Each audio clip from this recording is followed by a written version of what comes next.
Queremos cumprimentar a todas que acompanham o nosso canal Professor Pedro Ksain no YouTube e ao mesmo tempo alertá-los, todos que estão nos acompanhando no Facebook, que são mais de 100 mil brasileiros, acesse também ao canal do YouTube Professor Pedro Ksain.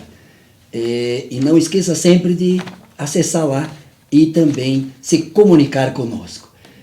Hoje, depois de nós termos falado sobre Previdência com Henrique Fontana, outros conteúdos sobre a Previdência Pública, sobre a sua Previdência, sobre a sua aposentadoria, hoje nós queremos falar de um tema que também tem movimentado a sociedade brasileira, tem movimentado professores, tem movimentado estudantes, os jovens, tem movimentado as famílias do povo brasileiro sobre educação, tema de educação.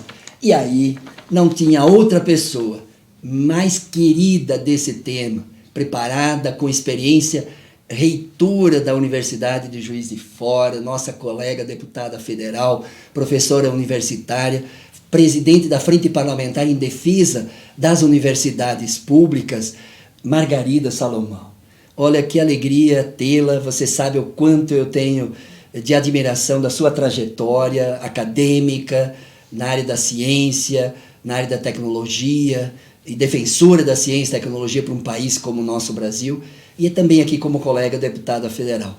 E a educação? Como é que você avalia, nessa conjuntura de governo Bolsonaro, já estamos no segundo ministro da Educação, já estamos no quarto presidente do INEP, isso, que eu acho que foi demitido aí, o quarto. Uma balbúrdia. A balbúrdia está dentro do MEC. Exatamente. E do governo Bolsonaro? Com certeza. Então vamos começar com a balbúrdia da educação brasileira. São os jovens, são as universidades, são os estudantes que estão fazendo balbúrdia nesse país, ou é o MEC? Pedro, em primeiro lugar eu quero dizer a todo mundo que está te acompanhando, essa grande massa de brasileiros e brasileiras interessados em política, né, que estão inscritos no seu canal no YouTube, que acompanham a sua página no Facebook, nas redes sociais, que é uma satisfação enorme estar com você. Você também sabe o quanto que eu gosto de você, o quanto que eu admiro. Estive lá em Chapecó. Num curso de especialização inovador, em que você fazia um debate da realidade brasileira. Sim. Né? Não só convocando para participar dele professores, acadêmicos, mas atores políticos que pudessem compartilhar a sua experiência com aqueles estudantes muito interessados, por sinal. Então você, de fato, um educador no melhor sentido da palavra, e o melhor sentido da palavra é o sentido que Paulo Freire dá à educação. Não é? Você acha que Paulo Freire, só 30 segundos, eles questionar toda a história, a trajetória do Paulo Freire, dialeticamente, não vai fazer nós ressuscitar e botar mais força no pensamento de Paulo Freire? Eu não tenho dúvida disso. A Unicamp agora não acabou de denominar o prédio principal da Unicamp? Exatamente, Paulo Freire. E a Assembleia Legislativa do Estado de Minas Gerais está concedendo à memória de Paulo Freire, a Paulo Freire in memoriam, o título de cidadão honorário do Estado de Minas Gerais. Olha aí. Mas o fato é que Paulo Freire, ser questionado, é uma expressão de ignorância crassa. Ah, sim. Até porque eu escuto coisas aqui nessa casa que nos preocupam, coisas assim, olha, vejam o atraso da educação brasileira, isso se deve a Paulo Freire. Duas grandes mentiras numa frase tão curta. Isso. Em primeiro lugar, a educação brasileira, nos últimos anos, e eu não estou me referindo apenas ao governo do PT, embora eu deva dizer que os governos do PT, destinando mais recursos para a educação do que aconteceu em toda a história do Brasil, conseguiram um avanço considerável, que ainda, evidentemente, nos coloca num patamar muito aquém daquele que nós precisamos e podemos alcançar. Mas não é fato que a educação brasileira seja o desastre que é pintado pelos conservadores. Então, eu quero dizer que a gente veio de muito de trás. Em meados do século XX, metade da população brasileira era analfabeta. É isso. Só na década de 90, histórico enorme, nós conseguimos colocar todas as crianças na escola. Isso era uma meta do ministro Paulo Renato, do PSDB. Tinha um programa que chamava Todas as Crianças na Escola. Isso na década de 90. Isso já estava resolvido no Uruguai, na Argentina, na Colômbia. Então, fazer essa comparação com os nossos vizinhos, e pior ainda, com o Japão e com a Alemanha, demonstra uma falta absoluta de proporção. Eu penso que é a mesma coisa comparar celulares e cebolas. Eis que ambas as palavras se iniciam com a letra C. Então, naturalmente, deve ser isso que leva as pessoas a fazer essa comparação. Outra coisa absurda é dizer o atraso deve-se a Paulo Freire. Quero dizer a vocês o seguinte, Paulo Freire é uma grande inspiração para a educação brasileira, especialmente para os progressistas. Mas não é fato que a educação brasileira se paute pelo método freiriano. Sim. Quiséramos nós, sim, seus professores e as escolas das redes municipais e estaduais adotassem o método Paulo Freire, efetivamente. Ele é uma inspiração. Mas dizer que a educação brasileira é freiriana, eu até vou dizer a vocês onde ela é. Nas escolas privadas. Aquelas que cobram caríssimo de quem pode estudar nelas. Muitas delas têm o método. Claro, aí é Montessori, é Piaget, é Paulo Freire, todos esses que agora os ignorantes crassos dizem que representam uma coisa assombrosa que se chama marxismo cultural. Sim. Não é?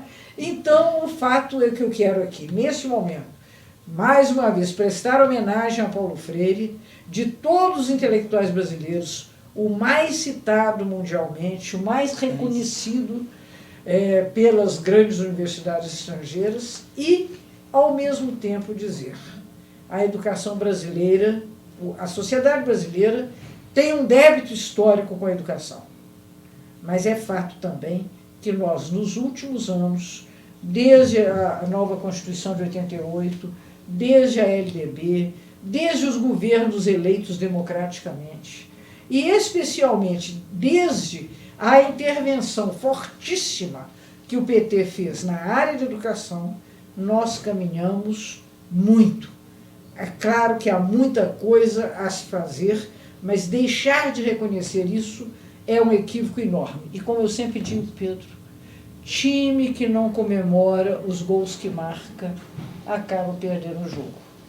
Olha, eu acho que é isso, professora e deputada federal Margarida Salomão, quando se criou universidades públicas, institutos federais, que estão acima da média da OCDE no PISA. Sim, então, sim. Tem muita experiência extremamente vitoriosa e qualificada aqui no Brasil, que o ministro deveria aprender. Terceiro, o Enem. O Enem, quando tem 5, 6 milhões de jovens fazendo o Enem, é porque sonham e tem uma expectativa de chegar à universidade.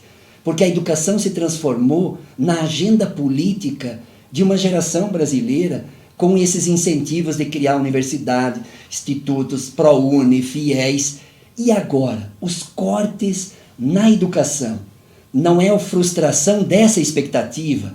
Eu tenho uma expressão bem popular, que uma boa herança que um país deixa para os seus filhos dessa pátria é a escola, é a educação, é a universidade, é a ciência, é a tecnologia.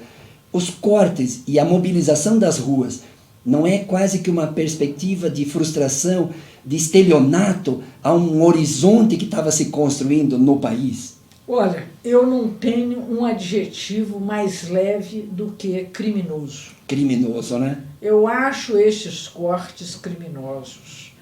Nós tivemos ontem a notícia de que mais 2.000 bolsas da CAPES, bolsas inclusive que se destinavam a estudantes que iam fazer os seus programas sanduíches, os programas que fazem no exterior, fazendo um doutorado numa universidade brasileira qualificada, e aí vai passar um ano nos Estados Unidos, em Portugal, na Inglaterra, na França, e voltar com essa experiência, que é uma experiência inestimável.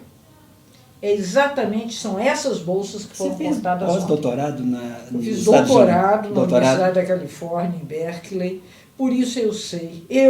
Na Universidade da Califórnia, formamos-nos o ex-ministro Pedro Malan, o ex-ministro André Calab, tantas outras pessoas, nessa nossa geração, muitos nos formamos nesse lugar aí. vamos falar a verdade, são diplomas autênticos, não é porque agora virou uma moda. Porque as tem, pessoas, tem diplomas fake por aí, né? São ignorantes, inclusive, sempre falam que fizeram um curso em Harvard. Porque são muito ignorantes, deve ser a única que eles conhecem. Então, nesse aspecto, eu fico feliz que a minha universidade, que é uma das melhores do mundo, mas não é conhecida por eles, talvez, sim. Né? Uma das mais avançadas universidades do mundo, inclusive politicamente. Então, eles não mentem com Berkeley, eu fico mais feliz. Mas eu quero dizer que essa é uma experiência preciosíssima. Sim. Porque uma coisa é você ter o conhecimento por via bibliográfica, Sim. ou por conhecer um professor que vem de fora para fazer uma palestra, para dar um curso. E outra coisa é a experiência da imersão. É isso. A experiência da imersão é absolutamente preciosa. E eu quero dizer a você, a última vez que eu estive lá, e já como pesquisadora visitante, depois que eu saí da reitoria da universidade, eu fui desencarnada da reitoria, e fiquei um ano em Berkeley, que é a minha alma mater, como pesquisadora visitante. Meu amigo, sabe o que mais tinha em Berkeley? Chineses. Chineses estudando. Da China comunista. Todos lá estudando nos Estados Unidos. É isso aí. Nessa região, que é o Vale do Silício, onde você tem um avanço enorme em tecnologia da informação, em biotecnologia, vários chinesinhos inteligentíssimos, 18 anos, 19 anos, 20 anos, e a China mandando eles todos para lá. Para quê? Para se fortalecer, para disputar com os Estados Unidos, que é o que eles estão fazendo agora. Estão em disputa e está mostrando no Por mundo isso que inteiro. É um crime. É isso. É um crime podar essa possibilidade. E bolsa de estudo de doutorado, pós-doutorado, mestrado, deve ter mais de 90 mil bolsas cortadas aí, agora mais 2 mil. Mais 2 mil. Foram, na verdade, no primeiro momento, foram, se eu não me engano, foram 5 mil bolsas cortadas. 5 mil. Porque eram bolsas. É que nós estamos somando lá dos estudantes, da assistência estudantil também. Essas bolsas é o seguinte, você tem um programa de pós. O programa, ele tem um número de bolsas alocadas. Sim. Que são supridas em rodízio, rotativamente. Então, por exemplo, você está terminando o seu doutorado. Você terminou? Uhum. Eu que estou fazendo doutorado, mas estou sem bolsa, eu herdo a sua bolsa. Uhum. Entendeu? Sim. Então, esse é o processo de rodízio. As bolsas que foram cortadas, mas são bolsas que estavam não ocupadas. Não é que não estavam ocupadas, eram bolsas em transição. Ótimo. De alguém que tinha terminado e os outros que ingressaram na expectativa da bolsa. Que, aliás, é uma bolsa, vamos reconhecer, é um pagamento baixo, R$ 2.200 para uma pessoa fazer doutorado. Para você reter pessoas em áreas que eram, pelo menos, muito competitivas, engenharia, por exemplo. Sim. É a coisa mais difícil. Porque em qualquer estágio que o menino fizesse, ele ganhava mais de R$14.000. É isso aí. Tá certo? Então, Aí agora, nesse momento, inclusive, que nós estamos com este país, com quase 14 milhões de pessoas desempregadas, 5 milhões de desalentados, 23 milhões de pessoas subocupadas, não seria, eu agora escutei até este homem que é de Chicago, o Paulo Guedes, mas que está pensando em soluções keynesianas, que 2 soluções keynesianas que ele está pensando. Uma, ele tem que ver qual que é a teoria dele, pode ser tão inconsistente. Né? Mas uma coisa que ele quer estar falando é soltar de novo o fundo de garantia. Keynes puro. Sim. E a outra coisa é ampliar o acesso ao serviço militar, que já que os meninos não têm emprego, vai botar eles põe no serviço militar. Tá bom, eu não discuto isso. Mas então por que não deixar os meninos também estudar na pós-graduação, fazer mestrado e doutorado? É também uma outra solução keynesiana, ministro Paulo Guedes. Tá certo? Já que o senhor está com essa inconsistência teórica, aproveite, né? E faça melhor. Não ameace o futuro desse país. Esse país, hoje, tem um número de doutores muito maior do que no passado, mas precisa muito mais. Se você comparar com os Estados Unidos, com a Alemanha, com o Chile, Argentina e tantos outros países. Olha, Margarida, é isso. Então nós estamos falando aqui de futuro. Quando a gente critica o governo Bolsonaro, quando a gente critica o ministro, tá? É porque nós acreditamos que esse Brasil tem que construir por um outro rumo. e a educação tem que ser prioridade, a ciência tem que ser prioridade, tá? A tecnologia tem que ser prioridade nesse país. Por isso que hoje, Margarida, tua fala aqui nos ajuda muito a dizer para nós, enfrentar e falar para o ministro da Educação e todo o povo brasileiro, ministro, dia 14 nós vamos de novo para a rua, contra a reforma da Previdência, mas contra os cortes da educação. Você anda anunciando novos cortes aí, depois que andou de guarda-chuva, andou rebolando aí de guarda-chuva, agora anda tocando gaitinha aí. Toca o Ministério da Educação. O povo brasileiro quer prioridade na educação, prioridade para a nossa juventude, prioridade para nossas universidades, para nossas escolas técnicas federais. Estamos mandando 2 cartas para ti. A carta de Florianópolis, da Universidade Federal, com os institutos, e a carta de Chapecó, da Universidade Federal da Fronteira Sul, junto com os institutos federais, que produzimos uma carta exigindo o desbloqueio dos cortes, exigindo a revogação da emenda constitucional 95, exigindo que os professores todos se mobilizam para a gente derrotar a reforma da Previdência, porque vai diminuir a qualidade na educação. Nós não queremos só a aposentadoria do professor ou da professora, nós queremos qualidade na educação. Exatamente. E não é jogar lá para 60, 60 e poucos anos um professor, que nós vamos garantir qualidade na educação. Então, tudo isso, a educação tem que estar na agenda política. Por isso que a Margarida tem lado, está do lado da escola pública, da universidade pública, dos institutos federais. Obrigado, Margarida. Muito que bom. Foi tão rápido esse programa hoje, né?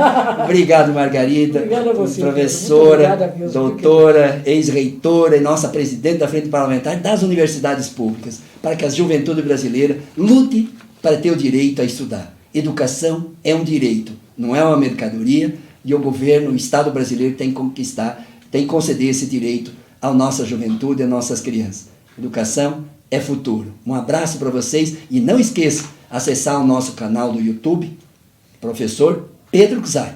E aos que estão acompanhando na rede social, no Facebook, que são mais de 106 mil, faça a sua inscrição. E dá um sininho, né, Pedro? Dá um sininho ali, bate ali, para que receba novos conteúdos sobre a Previdência, sobre a educação, sobre os temas que mexem com a tua vida. E, portanto, você tem que se preocupar. Hoje eu falava, quando nós comentávamos sobre a Previdência e educação, a gente dizia, a juventude do Chile, quando implantou o regime de capitalização, não sabia o que ia acontecer quando fosse velho.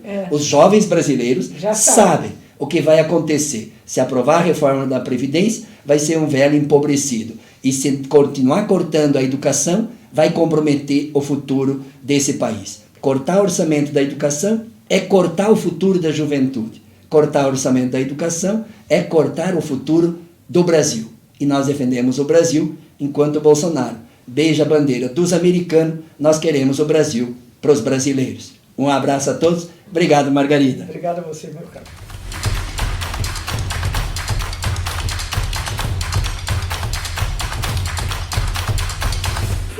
É uma alegria, uma honra para mim. E eu dizia que eu queria trazer no canal a Margarida.